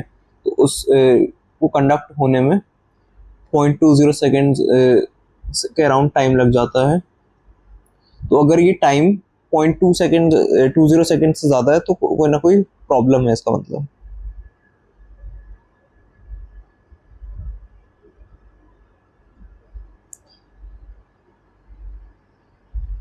ठीक है, पी वेव देख ली, एट्रियल डीपोलराइजेशन के ऐसे नोड से एट्रिया तक पूरा जो इम्पल्स ट्रैवल जैसे करता है वो दिखा रही है। इसका एम्पलीट्यूड अराउंड 0.25 मिली वोल्ट्स होता है और 0.12 सेकेंड्स की इसकी ड्यूरेशन है। ठीक है, then P R interval, P R interval कहाँ से कहाँ तक होता है मैंने बता दिया, स्टार्ट ऑफ पी से to start of Q R S. ठीक है, ये यहाँ पर रिप्रेजेंट कर रहा है कि इम्पल्स को ट्रैवल करने में एवी नोड से वेंट्रिकल्स तक कितना टाइम लगता है, मैंने बता दिया है ना। क्यू आर एस कॉम्प्लेक्स आता है फिर बाद में। ठीक है, इन कंपोनेंट्स को देख लिया, अब हम इसको देख रहे हैं, वेंट्रिकल्स के डिपोलराइजेशन को रिप्रेजेंट करता है। ठीक है, इसी टाइम पर एट्रिया का भी हो जाता है, मैंने बताया था, but it is hidden bye Q R S. Amplitude around 2.5 इसका मिली वोल्ट्स होता है।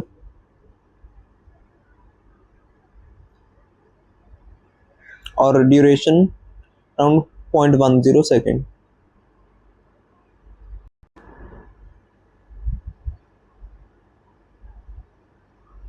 ये QT-ST सेगमेंट, QRSS यहाँ खत्म हो रहा है और T के बीच में ये थोड़ा ST सेगमेंट है ना, ये वाली लाइन, ये भी आइसोइलेक्ट्रिक स्टेट है क्योंकि, है ना, आइसोइलेक्ट्रिक है। और इसमें वेंट्रिकल्स डीपोलराइज स्टेट पर होते हैं, प्लेटो फेज अचीव हो चुका होता है यहाँ तक आने पर। ठीक है, टी वेव में QRS के बाद ये टी वेव बन जाती है, वेंट्रिकुलर रिपोलराइजेशन को बताती है ना, डीपोलराइज हुए थे तो रिपोलराइज भी होंगे। ठीक है, इसका ये लीड 2 में ये अपराइट स्ट्रेट ऊपर की तरफ दिखता है।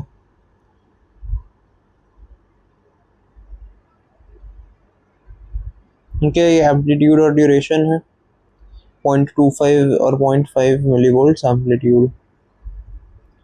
यू वेव कभी कभी आती है परकिंजे फाइबर्स के लेट रिपोलराइजेशन की वजह से आती है, ये पैपिलरी मसल्स जो होती हैं हार्ट की उसमें डिले आ जाए तो ये छोटी सी पॉजिटिव वेव होती है टी में, मतलब ऊपर की तरफ है ना।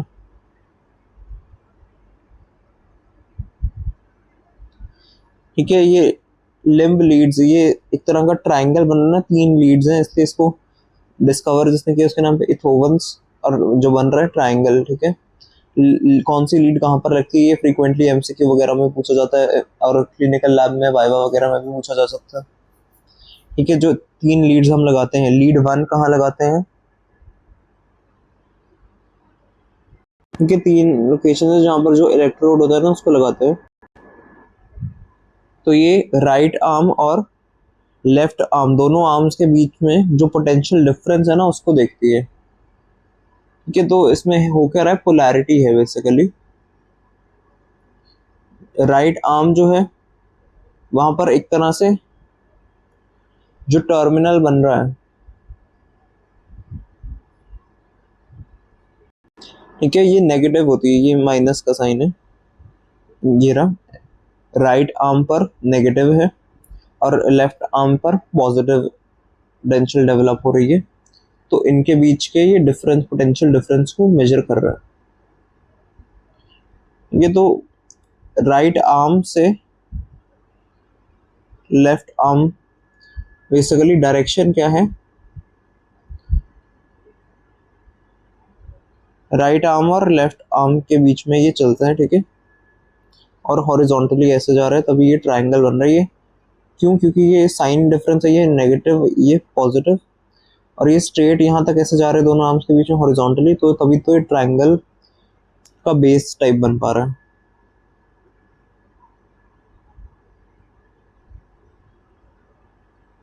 ठीक है, लीड 2, ये राइट आर्म और एल क्या है, लेफ्ट लेग, राइट आर्म और लेफ्ट लेग के बीच में पोटेंशियल डिफरेंस को मेजर कर रही है। कि राइट आर्म का तो नेगेटिव है ही, हमें पता है, लेफ्ट लेग पर पॉजिटिव टर्मिनल बन गया एक तरह का, है ना।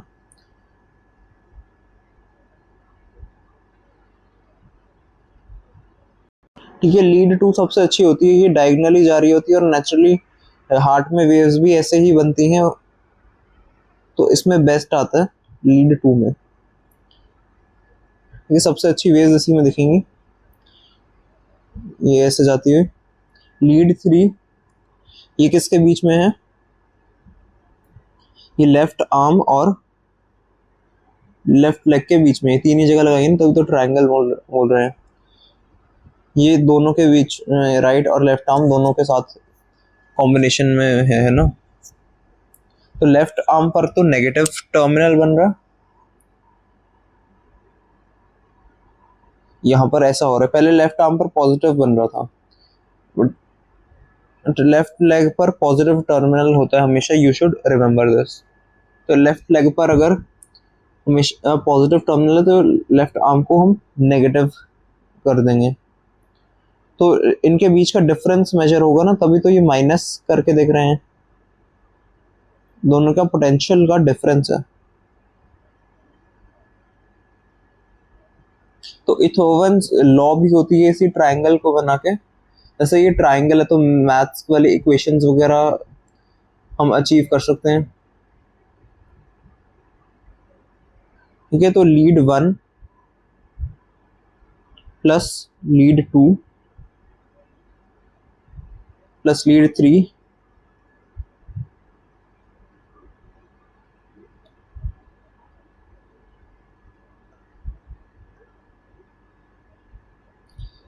Lead 1 plus lead 3 is equal to lead 2। ठीक है, दिस इज इथोवन्स इक्वेशन और ये एमसीक्यू वगैरह में भी पूछी जा सकती है। ठीक है, इथोवन्स लॉ यही है। ठीक है, ये लॉ ऑफ वेक्टर एडिशन को फॉलो करके आ रहा है। ठीक है,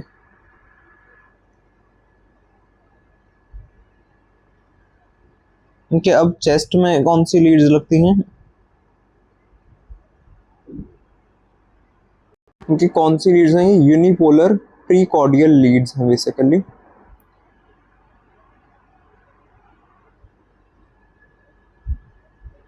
तो सबसे पहले जब ये वाला प्रैक्टिकल भी करा होगा आपने, तो हम क्या देखते हैं? फोर्थ इंटरकोस्टल स्पेस को सबसे पहले ढूंढते हैं, फोर्थ आईसीएस को। बेसिकली एंगल ऑफ लुई यहाँ पर लोकेटेड होता है, एनाटॉमिकल लैंडमार्क है ना। तो एंगल ऑफ लुइस को, लुई जिसको भी देखने के लिए क्या करते हैं, हम अराउंड द स्टर्नम ऐसे टैप करते हैं ना, देखते हैं इसको ढूंढने के लिए जहां पर भी आवाज आए, जहां पर वो बोनी प्रोमिनेंस फील होती है सेकंड इंटरकोस्टल स्पेस में, है ना।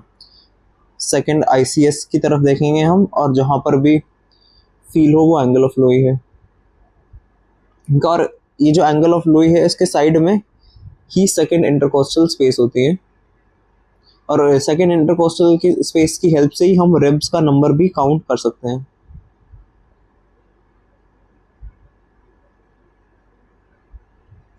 ठीक है, अब कैसे करते हैं? बेसिकली सबसे पहले हम स्टर्नम की बेसिकली अब राइट साइड पर V1 को लगा देंगे। ठीक है, फोर्थ इंटरकोस्टल स्पेस ढूंढी। अब V1 को राइट साइड पर लगा दिया, और उसकी लेफ्ट साइड पर स्टर्नल बॉर्डर के लेफ्ट साइड पर हमने V2 लगा दिया। ठीक है, फिर अब क्या करेंगे? V4, ठीक है, V4 और V3 की जगह अभी किसको लगाएंगे? ठीक है, V3 की जगह पहले V4 लगाते हैं। ये दो तो डिस्कस होगी। क्योंकि V4 और V2 के बीच में ना V3 लगेगी, तो पहले V4 को हमें ढूंढना पड़ेगा। V4 कहाँ लगाएं, उसकी लोकेशन को ढूंढना पड़ेगा। तो कहाँ लगाते हैं? फिफ्थ इंटरकोस्टल स्पेस में लगाएंगे बेसिकली। ठीक है, फोर्थ इंटरकोस्टल स्पेस मिल गई, तो जो मिड क्लेविकुलर लाइन है एनाटॉमिकल, है ना, ये हमें पता है, उसकी लेफ्ट साइड पर जाएंगे तो V4 वहां लगती है। ठीक है, फिफ्थ आईसीएस में। अब ऐसे ही इसकी हेल्प से दोनों के बीच में, ये लेफ्ट साइड पे क्योंकि V2 है, वहीं left mid clavicular line fifth intercostal space में, तो इसके दोनों के बीच में V2 को लगा दिया जाएगा। ठीक है, अब V5 और V6 कहाँ लगेंगे?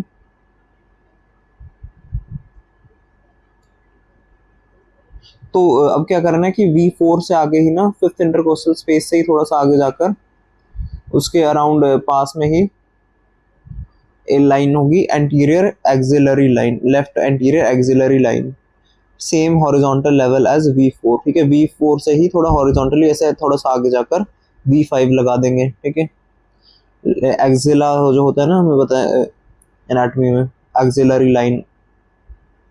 तो V6 को फिर अब कहाँ लगाना है? Left mid axillary line, same horizontal as level as V4। ये सारी हो गई अब, है ना।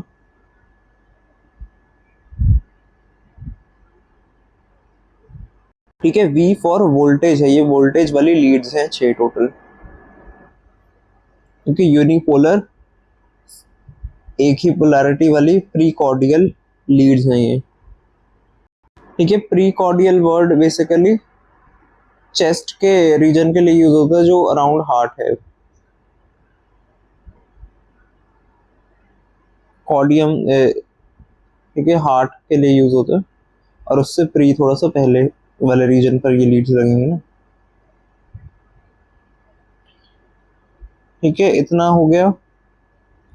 Now let's talk about heart blocks and degree of heart block.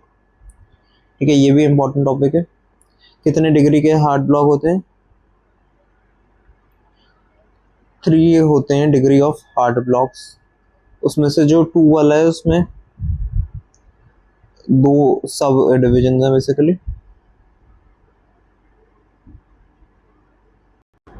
Atrioventricular block है ना, तो एवी नोड तक जो इम्पल्स आती है ना ऐसे नोड से, वो ब्लॉक हो रही है, वो पहुंच नहीं पा रही ढंग से, प्रॉब्लम आ रही है।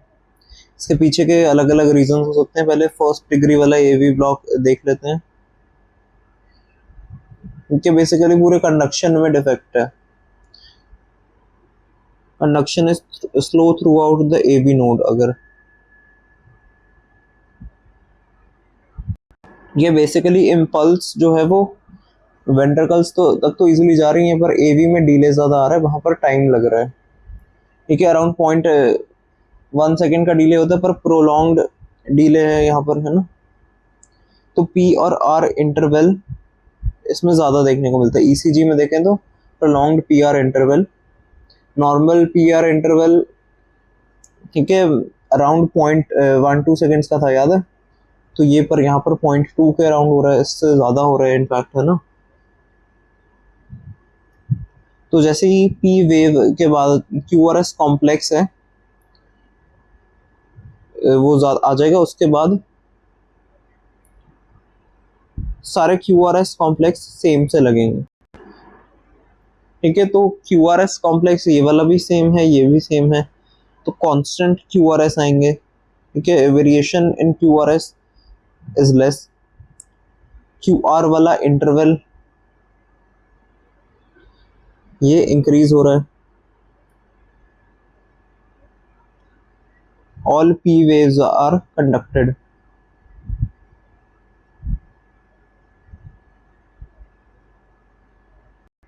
इनके पी वेव्स कंडक्ट हो गई हैं। पी वेव के बाद क्यूआरएस कॉम्प्लेक्स तो आया, पर वो इस सारी वेव्स में सेम सा है, और पी आर इंटरवल बढ़ा हुआ है। अब सेकेंड डिग्री देख लेते हैं। अब ये 2 टाइप का है फर्दर, है ना। सेकेंड डिग्री में हो क्या रहा है, इम्पल्स पास ऑन तो हो रही हैं, बट कुछ में ब्लॉक आ रहा है। इसके 2 टाइप्स, फर्स्ट है मोबिट्स 1 और मोबिट्स 2। इसको वैंकबैक भी बोला जाता है। There is progressive delay in AV conduction. मतलब प्रोग्रेस, जैसे एक के बाद एक बीट आएगी, वो एवी नोड थकता जाएगा और डिले होता जाएगा, और इससे क्या होगा, जो हर आने वाली बीट है वो स्लो होगी।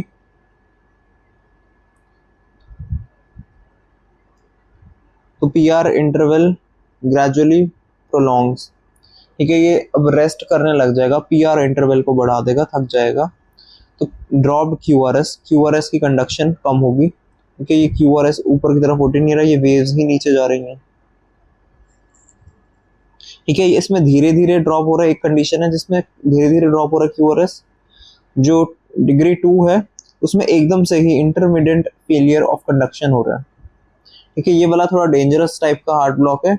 यहाँ एवी नोड थका तो नहीं है, बट ठीक ठीक तो पहले चल ही रहा था, बट अचानक एकदम से उसकी इम्पल्स डैमेज हो जाती है और वो फेल हो जाता है। तो ईसीजी में क्या शो होता है कि सडन ड्रॉप इन क्यूआरएस, बिल्कुल ये नीचे हो गया। ठीक है, जितनी देर तक अगर हमें दिख भी रहा है, अगर इसमें पी आर इंटरवल वो कांस्टेंट दिख रहा था उस टाइम तक, पहले तो बिल्कुल कोई डेविएशन नहीं आ रही थी। इसमें धीरे धीरे पता तो लग रहा था कि पी आर इंटरवल बढ़ता हुआ आ रहा है, फिर प्रॉब्लम हो रही है। इसमें पी आर इंटरवल पहले बिल्कुल ठीक था, एकदम से दिक्कत होगी। ठीक है, कांस्टेंट बिल्कुल परफेक्ट दिखेगा, लेकिन पी वेव के बाद, ठीक है, ये पी वेव आ गई, क्यूआरएस फिर बिल्कुल ड्रॉप ही हो गया कि ये क्यूआरएस में प्रॉब्लम आ रही है इनमें। ठीक है, थर्ड डिग्री वाला पूरा ब्लॉक हो रहा है।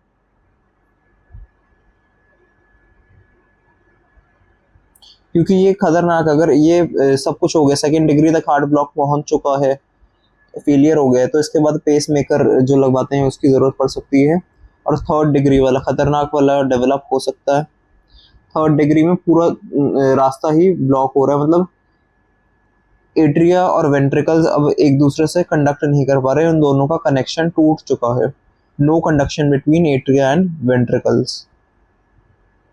ठीक है, इसमें क्या होता है बेसिकली, P wave and QRS have no relation। Atria और वेंट्रिकल्स का डिसोसिएशन हो चुका है। ठीक है, पी वेव और क्यूआरएस कॉम्प्लेक्स पहले एक साथ थे, एक दूसरे पे डिपेंडेंट थे, पर अब इसमें इनका रिलेशन खत्म हो गया, इनमें पी और क्यूआरएस में डाइवोर्स हो गया। पी वेव अपने रास्ते पे चल रही है, क्यूआरएस अलग से है। ठीक है,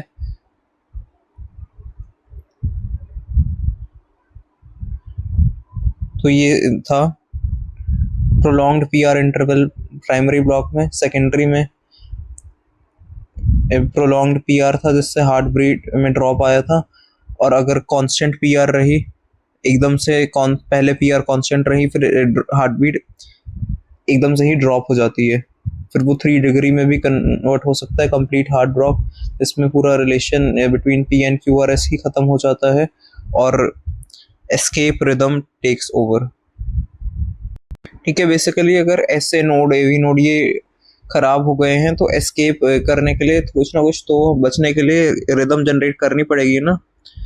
तो वो जो नीचे वाले पेस मेकर्स होते हैं वो खुद की इम्पल्स बनाना शुरू कर जाते हैं, जैसे कि वेंट्रिकुलर मसल्स या परकिंजे फाइबर्स अब ये काम करने लग जाए मेनली।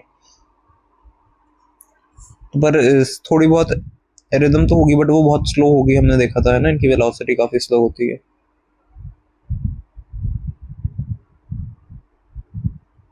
ठीक है, प्रोलॉन्गिंग मोबिट्स 1 में टाइप सेकेंडरी वाले के, कांस्टेंट मोबिट्स 2 में पीआर। ठीक है, कंप्लीटली ब्लॉक नहीं होती पीआर, थोड़ी बहुत है। ठीक है, सेकेंडरी में ये prolonged PR interval AV block first degree, wide QRS complex तो bundle branch block.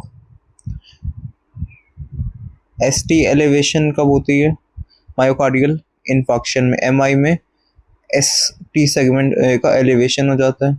S T depression किस में होता है? इस्चीमिया में, जब कम ब्लड पहुंच रहा है। इस्चीमिया में और क्या होता है? टी वेव उल्टी हो जाती है, टी वेव का इनवर्जन हो जाता है। क्योंकि ये फैक्ट्स पता होने चाहिए कि एस टी एलिवेट कब करता है और डिप्रेस कब करता है। पीआर इंटरवल ये वाइवा वगैरह में पूछा जा सकता है कि नॉर्मल कितना होता है, अगर हम बोलें कि ये इंक्रीज कर रहा है या डिक्रीज, जो भी। क्यूआरएस की ड्यूरेशन, क्यूटी इंटरवल की ड्यूरेशन, ये भी पता होने चाहिए, कि ये मैंने लीड टू बेस्ट बता ही दिया था ऑलरेडी, है ना।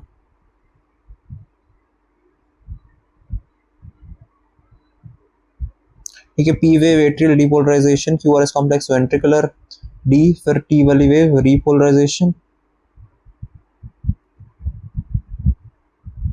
पीआर इंटरवल एवी कंडक्शन टाइम बताती है, एट्रियल से वेंट्रिकल्स में कंडक्ट होने में पूरा कितना टाइम लगा। ठीक है, अगर पीआर में बेसिकली क्या हो रहा है, अगर पीआर में प्रोलॉन्ग्ड है ना, तो मतलब एट्रिया से वेंट्रिकल्स इम्पल्स को आने में बहुत टाइम लग जाता है, क्योंकि ब्लॉकेज आ गई है, उस वजह से एट्रिया से वेंट्रिकल्स के आने में गैप्स, प्रोलॉन्ग्ड इंटरवल सा बीच में बढ़ गया उनका, बेसिकली कंडक्ट होने में टाइम लग गया, ये कहना चाह रहे हैं एवी नोड से, है ना। तो एवी कंडक्शन में धीरे धीरे डिले बढ़ता गया, पहले थोड़ा डिले था, फिर बढ़ता जा रहा, तो सेकेंडरी में था, है ना। और एकदम से सब ठीक चल रहा था, बहुत टाइम लगने लग गया, तो ये फिर एक ऐसा दिन आया जब पूरी ब्लॉकेज हो गई। अब सबसे इम्पोर्टेंट टॉपिक कार्डियक साइकिल पर आते हैं। ये होता है सीक्वेंस ऑफ इवेंट्स, है ना, जिसमें electrical mechanical activity of heart देखते हैं ड्यूरिंग वन हार्ट बीट, है ना।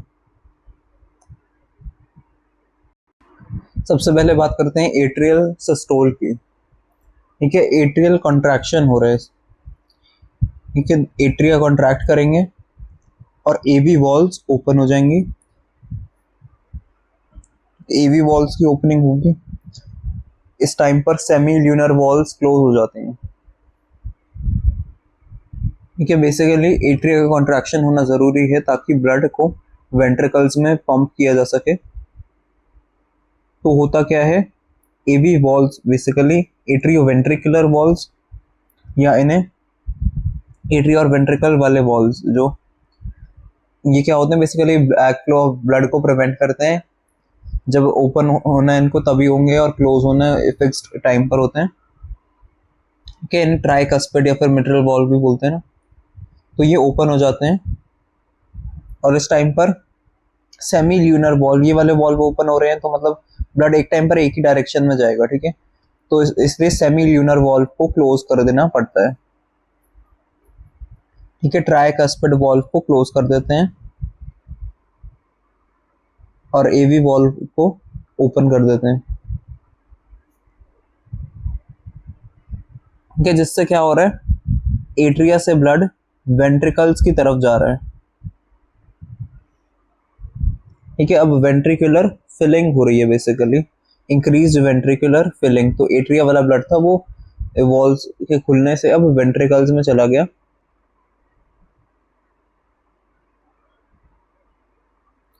ठीक है, और इसके बाद भी वेंट्रिकल्स अब पूरे भर जाएंगे। बेसिकली एट्रिया से ब्लड गया तो वेंट्रिकल्स की पूरी फिलिंग हो जाएगी।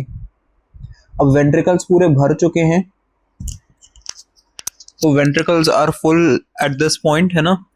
तो वेंट्रिकल्स के भरने के बाद में एंड में ना कुछ वॉल्यूम ब्लड की थोड़ी बहुत रह जाती है, जिसे ईडीवी एंड डायस्टोलिक वॉल्यूम कहा जाता है। ठीक है, बेसिकली अब क्या होगा, आइसोवॉल्यूमेट्रिक कॉन्ट्रैक्शन। आइसो का मतलब होता है सेम, वॉल्यूम है ना, वॉल्यूमेट्रिक वॉल्यूम को बता रहा है।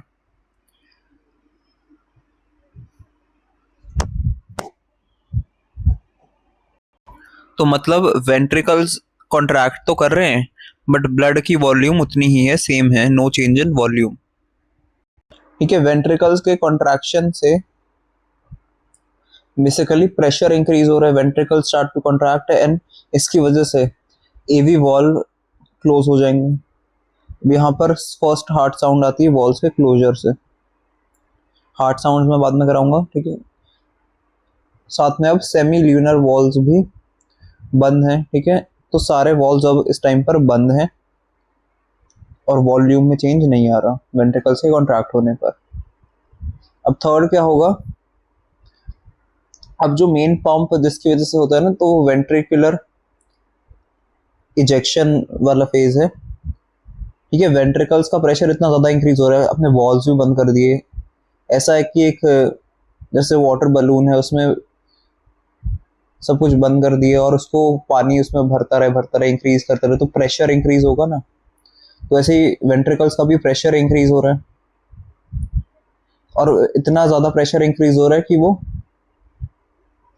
प्रेशर किससे भी ज़्यादा है, बेसिकली पल्मोनरी आर्टरी और आयोटा। ठीक है, इन सबसे भी ज़्यादा प्रेशर है उसमें। तो ब्लड ना अब बेसिकली जितना भी पूरा ब्लड था वो स्क्वीज आउट हो जाएगा और एयोटा और पल्मोनरी आर्टरी में चला जाता है। ठीक है, ब्लड अब कहाँ जा रहा है, अगर जाना है ब्लड को तो प्रेशर इंक्रीज करना पड़ेगा। ठीक है, वेंट्रिकल्स के में ब्लड इतना भर चुका है कि बहुत ज़्यादा प्रेशर है। अब प्रेशर ज़्यादा है तो उसकी वजह से वॉल्व खुल जाएंगे, सेमी ल्यूनर वॉल्व खुलेगा। और कौन सा वॉल्व,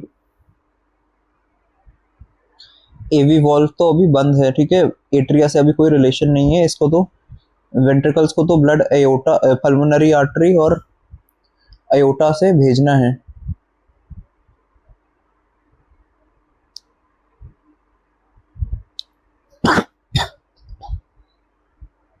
ठीक है, जो ब्लड अब बेसिकली वेंट्रिकल्स से निकल रहा है ना, that is known as stroke volume.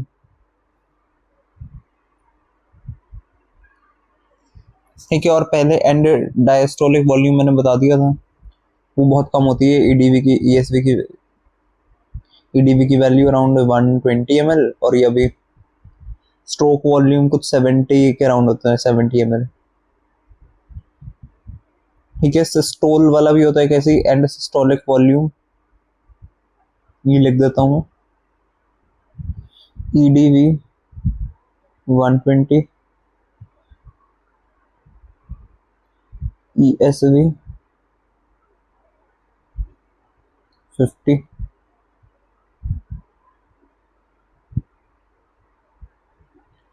और स्ट्रोक वॉल्यूम तो सबको पता ही है, cardiac output is equal to heart rate into stroke volume, है ना, ये एमएल में आएगा सब कुछ।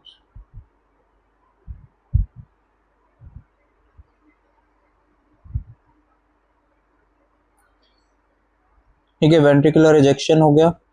अब आइसो वॉल्यूमेट्रिक, जैसे कॉन्ट्रैक्शन हुआ था, अब रिलैक्सेशन होगा। ठीक है, वेंट्रिकल्स ने इतना काम कर लिया, पूरा ब्लड भेज दिया पल्मोनरी आर्टरी एओर्टा में, तो अब रिलैक्स करने का टाइम आएगा, वेंट्रिकल्स विल रिलैक्स, और अब कहीं नहीं भेजना ब्लड इस टाइम पर, तो वो सेमी ल्यूनर वॉल्स को बंद कर देंगे। ठीक है, क्लोजर ऑफ वॉल से हमेशा साउंड आती है, अब साउंड 2 आएगी।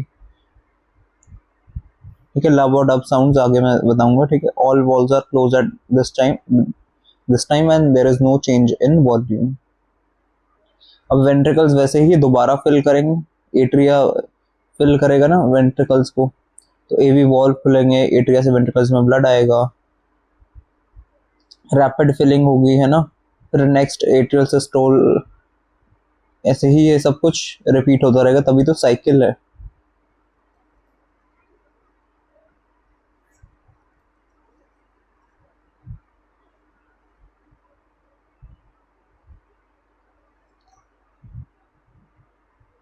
तो एवी जो वॉल्स हैं वो कब खुलते हैं सिर्फ, एवी वॉल्व पहले एट्रियल सिस्टोल में, फर्स्ट और लास्ट में। ठीक है, वेंट्रिकुलर फिलिंग में, वेंट्रिकल्स को जब फिल करना है, और इसमें भी यहाँ पर एट्रियल सिस्टोल है, एट्रिया को कॉन्ट्रैक्ट कराना है तो भी खुलेंगे, एट्रिया से वेंट्रिकल्स में ब्लड भेजना है, और यहाँ पर भी वेंट्रिकल्स को फिल करने के लिए एट्रिया से वेंट्रिकल्स में फिर भेजना है ब्लड को, है ना, दोबारा ओपन होंगे।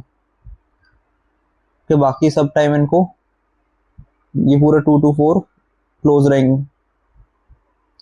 सेमी ल्यूनर वॉल्स जो हैं वो वेंट्रिकल्स से बेसिकली जब भेजना था ब्लड बाहर ना, तो वो तब सिर्फ ओपन हुए थे, बाकी सब time semi lunar wall close रहते हैं।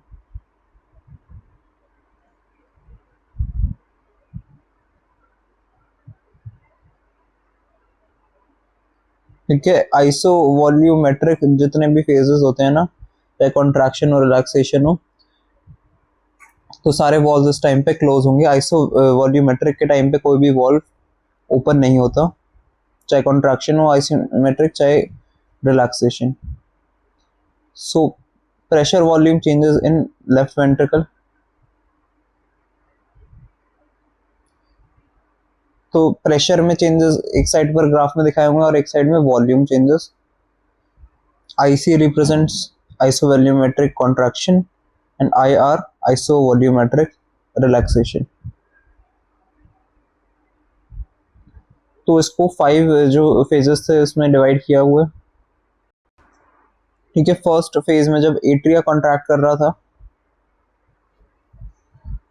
तो there was increase in the pressure. ठीक है, सबसे पहले क्या हो रहा है,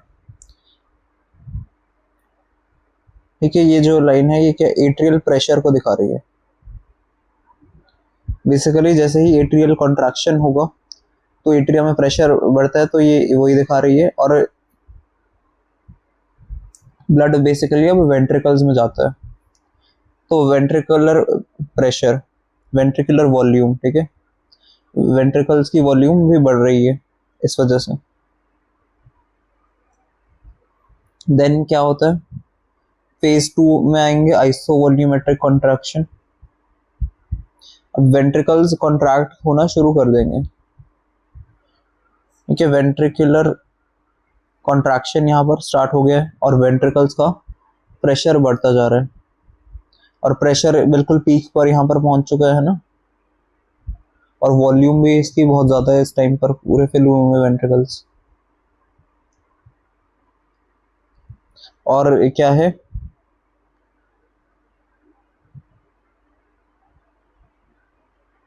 ठीक है, तो वॉल्यूम भी यहाँ पर ये कांस्टेंट है क्योंकि सारे वॉल्स बंद है बेसिकली, तो और कोई वॉल्यूम में चेंज नहीं होगा। वॉल्यूम अगर बहुत ज़्यादा है तो वो उतनी ही रहेगी कुछ टाइम के लिए, ठीक है। There is no change in volume और ये कर्व ऐसा ही रहेगा अभी। अब जैसे ही नेक्स्ट फेज शुरू होगा, बेसिकली हो क्या रहा है कि वेंट्रिकल्स का प्रेशर बहुत ज़्यादा इंक्रीज हो गया as compare to atrial pressure, and then AV valve का क्लोजर हो गया है ना। एवी वॉल्व के क्लोजर से फर्स्ट हार्ट साउंड आती है, ठीक है। इस टाइम तक ये वॉल्यूम अभी सेम थी, अब क्या होगा, इतना ज़्यादा प्रेशर है तो इजेक्शन होगा बेसिकली। 80 mmHg से भी ऊपर अगर जा रहा है प्रेशर, ठीक है, यहाँ तक तो बहुत ज़्यादा था है ना, और वॉल्यूम भी सेम थी, ये सब कुछ सेम लग रहा है। 80 से जैसे ही ऊपर तक जाता है ना, तो 80 mmHg से ऊपर की तरफ प्रेशर जा रहा है, तो एओर्टा वाले वॉल्व्स वो फिर एओर्टिक वॉल्व खुलेंगे और वेंट्रिकल्स का प्रेशर अब और एओर्टिक प्रेशर दोनों एक साथ इंक्रीज होंगे। तो इसकी वजह से अब एओर्टा में भी प्रेशर इंक्रीज हो रहा है और वेंट्रिकल्स में भी प्रेशर ये भी इंक्रीज हो रहा है। तो एओर्टिक प्रेशर भी इंक्रीज हुआ और वेंट्रिकुलर तो यहाँ तक है ही, ठीक है। एओर्टिक प्रेशर क्यों इंक्रीज हुआ, क्योंकि बेसिकली एवी वॉल्व्स अब खुल रहे हैं, ठीक है, एओर्टिक वॉल्व्स खुल रहे हैं, अब दोनों का प्रेशर इंक्रीज हो गया और हार्ट अब मैक्सिमम प्रेशर पे है। अब ब्लड ना हार्ट से बाहर निकलेगा तो वेंट्रिकल्स की वॉल्यूम धीरे धीरे कम होती रहेगी है ना, बेसिकली पल्मोनरी सर्कुलेशन बाकी जगह पर जाएगा, तो ये धीरे धीरे देयर इज अ ड्रॉप यहाँ पर हम ऑब्जर्व कर सकते हैं, ठीक है। तो अब आइसो वॉल्यूमेट्रिक रिलैक्सेशन है, तो वेंट्रिकल्स रिलैक्स कर रहे हैं तो वेंट्रिकुलर प्रेशर इतना नीचे हो चुका है ना, इस वजह से ही।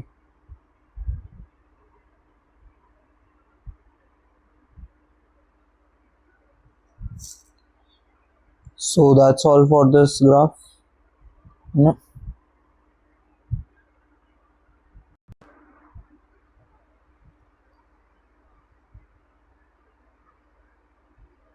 Status of walls during cardiac cycle में बता चुका हूँ।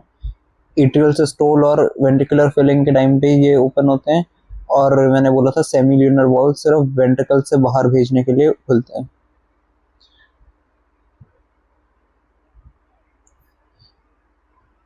ये विगर्स डायग्राम है, ठीक है। ये बेसिकली प्रेशर और वॉल्यूम पर बेस्ड है डायग्राम। ग्राफ जो है पूरे एक साथ हमने कंबाइन किए हुए हैं और प्रेशर और वॉल्यूम को देख रहे हैं। Aortic pressure, left ventricular pressure, left atrial pressure, left atrial volume, और ये वो हमारे 5 फेजेस हैं है ना, ठीक है। फर्स्ट लाइन में ये रिप्रेजेंट किया हुआ एंड डायस्टोलिक वॉल्यूम का भाई, वो 120 ml वाली है ना, जब स्टार्टिंग में ही मैंने बता दिया था ये एंड डायस्टोलिक वॉल्यूम। तो इसके बाद एंड सिस्टोलिक वॉल्यूम आती है ना। Stroke volume is and diastolic volume minus and systolic volume, यहाँ से ये कंक्लूजन याद रखना है, ठीक है, विच इज 70 के अराउंड है ना, 70 ml।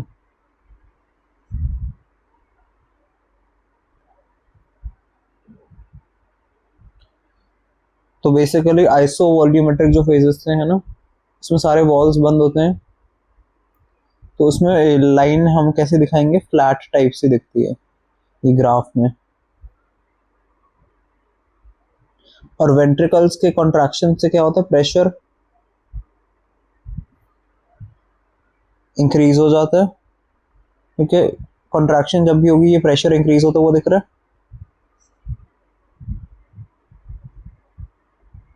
तो वो शूट कर जाएगा, है ना। और रिलैक्सेशन के टाइम पर प्रेशर बहुत कम हो जाएगा, अराउंड 0 mm Hg पर चला जाता है, ठीक है। और हार्ट साउंड हमेशा क्लोजर से आती है, ये पता होना चाहिए। हार्ट साउंड कौन सी होती है, साउंड 1 और 2 मेनली है, कभी कभी 3 और 4 भी देखने को मिलती हैं। जब एवी वॉल क्लोज हुआ था तो साउंड 1, जब सेमी ल्यूनर वॉल क्लोज तो साउंड 2। लब साउंड होती है साउंड 1, और दूसरी वाली को लब डब, लब डब लब डब लब डब, ये साउंड्स है, ठीक है।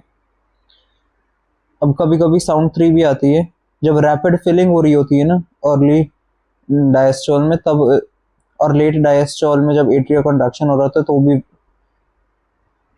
ठीक है। एट्रिया कॉन्ट्रैक्शन हो रहा तो वेंट्रिकल्स फेल हो रहे होते हैं, है ना, तो उस वजह से साउंड आती है। जैसे पानी, बाल्टी में पानी भरते हुए आवाज आती है, वैसे ही ये थोड़ी आवाज है ना, इस वजह से।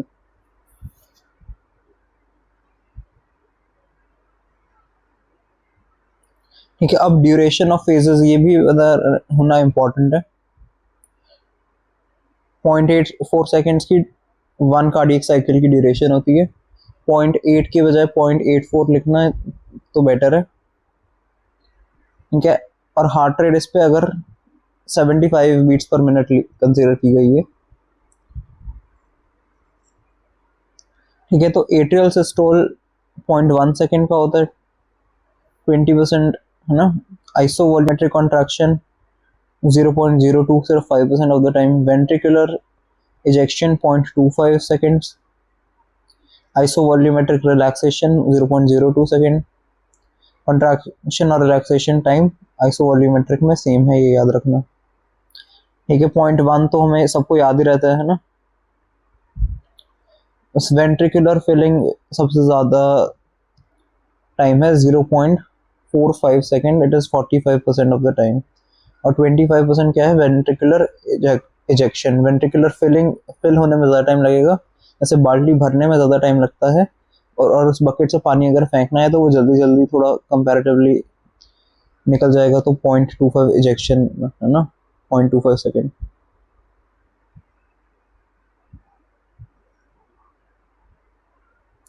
ठीक है। अगर मैं टाइम डिवीजन ऐसे बात करूं, 0.8 की टोटल कार्डियक साइकिल को अज्यूम करके,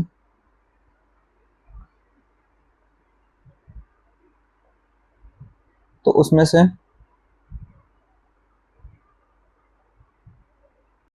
ठीक है, अगर ये एट्रिया की हम देखें 0.8, तो क्या होगा, एट्रिया का सिस्टोल, एट्रियल सिस्टोल, ये 0.1 सेकेंड कॉन्ट्रैक्ट करेगा, बाकी पूरा टाइम एट्रिया को याद रखना रिलैक्स करेगा। ऐसे हम पीक टाइम पर ही, वैसे तो पूरा टाइम रिलैक्स कर लेते हैं, पीक टाइम पर ही एफर्ट्स करके। अभी हम, जैसे if you are watching this one shot, तो एग्जाम नियर है ना, तो 0.7 ये रह गया, 0.8 ऐड करना है ना, तो 0.8 ऐसे ही मैं लिखूंगा।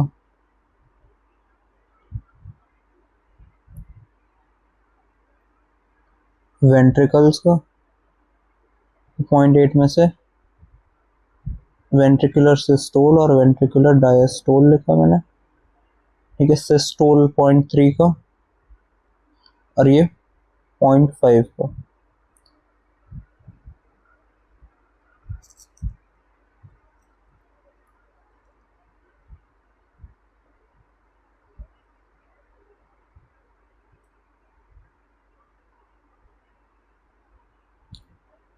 एट्रियल सिस्टोल से 10 to 20% ऑफ वेंट्रिकुलर फिलिंग को कंट्रीब्यूट करता है।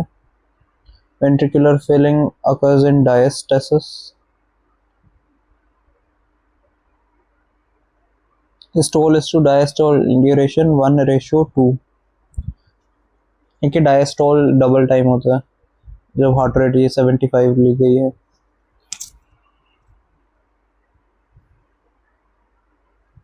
ठीक है। आइसो वॉल्यूमेट्रिक वाले फेजेस बहुत कम होते हैं, स्ट्रोक वॉल्यूम इनको माइनस करके आती है एंड डायस्टोलिक और सिस्टोलिक वॉल्यूम को।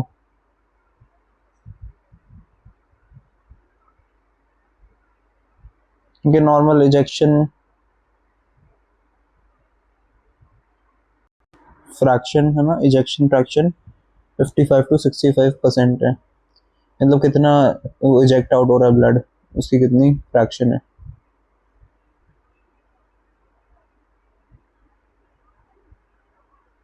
Okay, murmurs sounds heard during systole ejection और diastole filling period। Basically murmuring sound होती है जो बेसिकली जैसे स्टेथोस्कोप में हम देखते हैं ना कि मतलब अगर किसी वेसल को भी में अगर कोई स्ट्रेट फ्लो है, कोई ऑब्स्ट्रक्शन नहीं है, तो फिर साउंड नहीं आएगी। अगर मैं जैसे पाइप भी लूँ, उसको मैं स्मूथली पहले पानी फ्लो करता रहेगा, उसको मैं थोड़ी देर प्रेस करूँ तो फिर वो जहाँ पे टकरावट होगी बेसिकली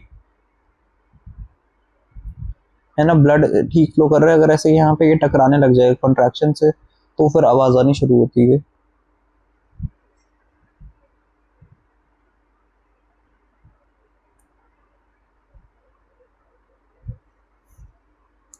वेल्वुलर स्टेनोसिस, ठीक है, टर्बुलेंट फ्लो, ठीक है, दो तरह के फ्लो होते हैं ना, अभी ये मैं वेसल्स में बताऊंगा कितने टाइप की वेसल्स होती हैं, कैसे टाइप के फ्लो होते हैं, टर्बुलेंट फ्लो, मर्मर्स, ये सब।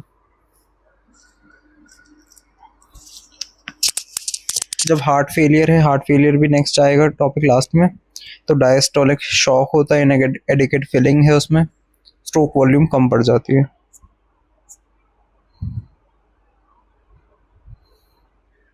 ठीक है, प्रोलॉन्ग्ड सिस्टोल की वजह से tachycardia, high heart rate, diastole कम हो जाता है, वेंट्रिकुलर फिलिंग कम हो जाती है, इसमें भी कार्डियक आउटपुट डिक्रीज हो रही है। पूरा क्लिनिकल लास्ट पेज है, इसको डिटेल में करेंगे।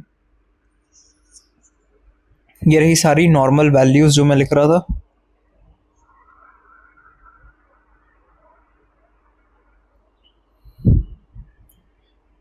Okay, that's all for this video from my side. Next topic दूसरे पार्ट में करते हैं।